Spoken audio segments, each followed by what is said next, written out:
位于伊列蒂莫萨都区的凤山年庙，由叶姓家族管理，举行了祭病祭拜仪式，并虔诚祈祷众神庇佑，祈愿叶氏家族全体成员身体健康，事业顺利，家庭幸福。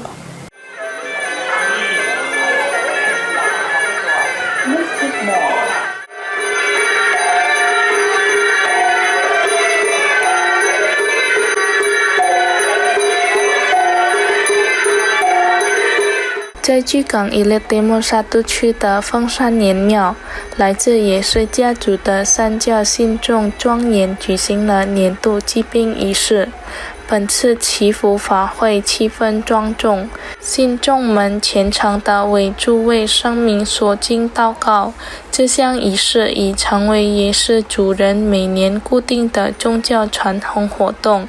叶氏家族主席苏卡蒂在接受采访时表示，这次礼拜的目的是希望叶氏家族的所有成员身体健康，财运亨通，家庭平安。Sembahyang berkah. Harapannya semua sehat, terutama Margayap dan semuanya, keluarganya semua sehat, aman-aman, sukses selalu.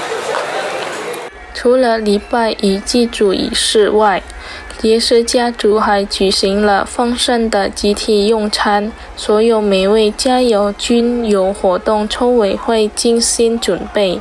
Tim Liputan PAL TV